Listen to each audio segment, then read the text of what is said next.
dancing, bro. I love the dancing. You know, it's weird. You would expect him to be real stiff, but he's pretty agile for a guy who's big and slow. He's a man. Love that guy. Yeah. Hey, by the way, he changed that game last night. I was at that Clippers-Spurs game. Changed the complexion of the game when he got in there. They didn't know what to do with it. Miss experience. Running back, my man Dennis Smith Jr.'s selfie hoop. Malik Monk, the double clutch, and Frank Tilikina, the fake T-Man. You impressed by the rookies this year? I didn't know he had that right there. The hops right there, right? That was pretty impressive. Yeah. I'm just glad to see Frank the rondo. Yeah. Hit him with the rondo. Be a little aggressive out there. You know, like, I feel like he's a little bit too reticent, a little bit. The rookie class, man. It's gonna be. I got to go with Malik Monk out of those three, by the way. Oh, no, come on. That was Come on. Dennis Smith Jr., man. Because look at the score on the game when he did it. Nate, 2016. Jason Tatum hits a three and celebrates with a new dance called The Dab. Is he? He's bringing the dab back, please. So is he doing it for a teammate? I think he's doing it for a teammate. It looked pretty smooth. I mean, it looked like he was sort of doing it like mockingly as well because he knew he took his time with it. I mean, he's a rookie. You got to excuse him for that. He's a showman. Is that what dance would you have wanted him to do? I mean, in this game, I don't know what it's called. That new one where they bump their fist and kick. What? So it's just new at least. Miss standing. Is he? Who's the better bench dancer? James Harden or Russell Westbrook? I mean, I think Russell Westbrook started it, right? He was look at James there. James yeah, there go my guy right there. I don't know. Frankly, I don't know what either of them are doing, so I think they both tied for first place. I'm going to go with Russ because James got embarrassed. No, he did. He kept going after he realized he was on the Jumbotron. Although Russell has no shame in it. Well, this was a new era, boy, I tell you. That's how you become who Stephen Adams. I'm sorry for screaming. He caught me off guard. Ooh, that's Nate's out there. Wrong leg. But you hear Nate yelling in the background? Somebody needed to yell there. Nobody knew Abrinas had that, and he got up and finished. That is ridiculous. I cannot believe Nate Robinson is not on an NBA team. This man stays in shape. Well, he's going to be playing in the Big Three this summer. We already had one player from the Big Three, Xavier Silas, make the jump from Big Three back to the NBA. Think Nate got a little bit more left in him? I can't believe that Nate Robinson is still not in the league.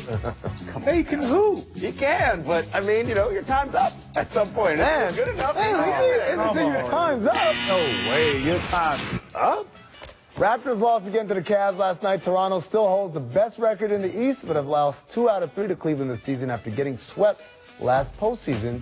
T-Mac, how worried do you think Raptor fans should be about that? They should be extremely worried. I mean, we're talking about, you know, a team that has lost, 7 straight to this team, and including playoffs. Like, they psychologically don't have the advantage. LeBron James obviously have that over this team.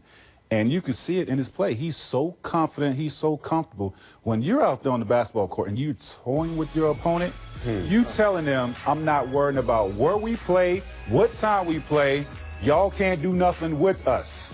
And he's proven that time and time again. Man, what's the most disrespectful thing you ever did to an opponent? Let them know that you guys can't guard, but you have. I've done so many things.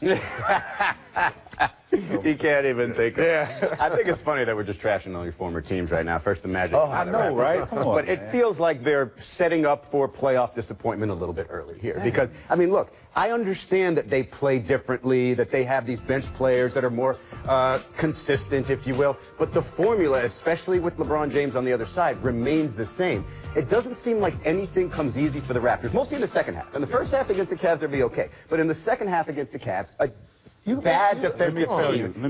It's still the same thing. You make it physical for Lowry and DeMar DeRozan and let everybody else beat you. And you're still talking about those guys trying to beat you. Now, yes, Toronto has a better team, deeper team. Right. But it's going to come down to their 2 main guys. You can't have mediocre games when you play against LeBron James. You have to step outside of the box. You tell yourself, I have to go to another level. Whether that's DeMar scoring 35 to 40 points, like you have to do something on the scale. You still have faith in Kyle Lowry after Jose Calderon outplayed him yesterday? Here's my thing: is like you 2 out of 3 games have lost to the Cavs. But those 2 games were close games. In fact, one of those games, they were up lost. big. I know, but let's not act like the Cavs are so much better They than them. better not lose to Boston. They're not better if they than lose them. to Boston and they collapse and lose that #1 seed, then they might as well just go out in the first round because it's all happening To right me, now. Toronto has the better team, but because LeBron James is on that team, he has the psychological advantage. It's a mental advantage. Absolutely. All right. Well, the Sixers unveiled a statue for NBA icon Dr. J on Tuesday. The Hall of Famer told ESPN.com that current Sixer Ben Simmons is a, quote, once in a decade, maybe once in a lifetime type player. Matt, Nope. that high praise right? I like the high praise because Ben Simmons is special. He's a 6'10" Jason Kidd, man. Jason. Oh, that's a good one. Yeah, because his vision. I mean, he offensively, as far as shooting the ball, that hasn't developed yet. But in terms of having his impact on the game without having to shoot the ball, his vision, his passing ability, the athleticism, the way he plays, man, he's off the charts, bro. I mean, pop quiz, how many threes has Ben Simmons made this year? A guard in today's NBA has made how many threes? I'm going to say 0. Zero. Okay. Zero Zero. threes. And look at how he affects the game. I think he is a once in a decade, once in a generation type of player because everybody's going to want to play with that guy. If you think of the size and the ability, outside of the shooting, he reminds you very much of LeBron James, except he doesn't feel the need to score. LeBron right. James came into the league saying, I'm going to be the greatest of all time. That means I need to score. Ben Simmons doesn't need to score. He's going to distribute. He's going to rebound. He's going to impact the game. And at this age, doing it at this level, man, One more thing, amazing. I will say this. He is a liability at the end of the game, though. because he doesn't want the ball in his hands. And he can't shoot free throws. Mac, you know how this is. If you got a guy on the floor who's afraid to shoot free throws, if you're on the floor, that means we trust you. Don't be afraid. Do you have faith that he can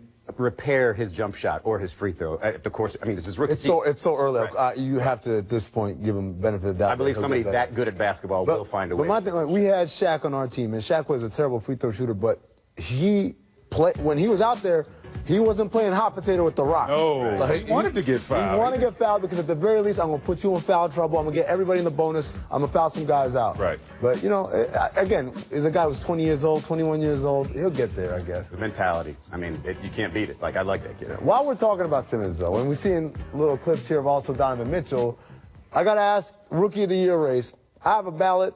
I have no idea who I'm going to vote for. So I need to cheat. So y'all need to give me y'all notes and let me know who I should vote Just for. look at the numbers. Just look at both the regular numbers and the advanced numbers, and it's not really close. It's basically, you're talking about one as a scorer and one as an all-around player. And the way Ben Simmons impacts the floor, he's not a scorer, and yet he shoots 54% from the floor. Defensively, he's better. Assist-wise, rebounding, he's better. He just impacts the game a lot more than Donovan Mitchell. It's not a shot at Donovan Mitchell. I mean, Right. the guy's had a great They're year. And both great. at one point this year, he might have been Rookie of the Year if it would have ended, 4/3 of the For season in. me, I have to go with Donovan Mitchell because of he having more on his plate to do.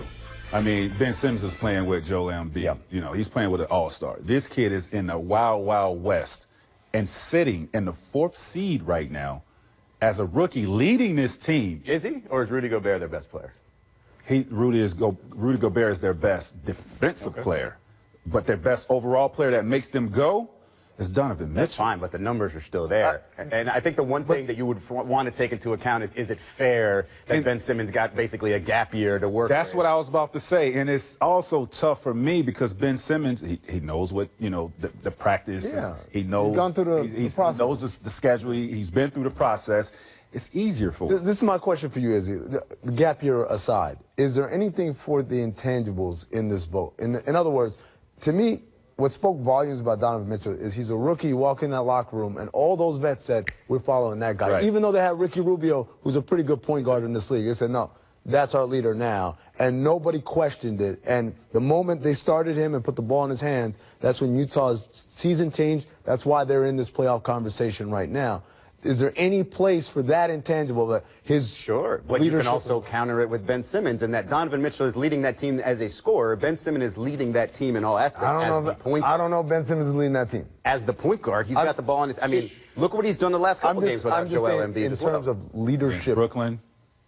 Okay, you want to put intangibles in there, but I'll show you the numbers. And the numbers are overwhelming. I mean, Simmons is 11 triple-doubles. Donovan has 0 double-doubles. Like, that's kind of an arbitrary. Like, Nah, you can't do that. Come on, that's just one example, but I'm telling you, they're all there. Like, look at the advanced numbers. There's player efficiency rating. It's not close when you look at that. But if you want to go the intangibles route, that's fine. But down the road, 10, 15 years from now, you're going to regret not giving Ben Simmons. I'm going to regret it. Mm-hmm. It's like not giving LeBron Rookie of the Year. I say co-MVP or co-rookie. I hope that's how. I hope that. I mean, that's not how it works, but I hope it works out like that. All right. Up next, what do LeBron James, Justin Timberlake, Michael Jordan, and Michael Jackson all have in common? Nothing.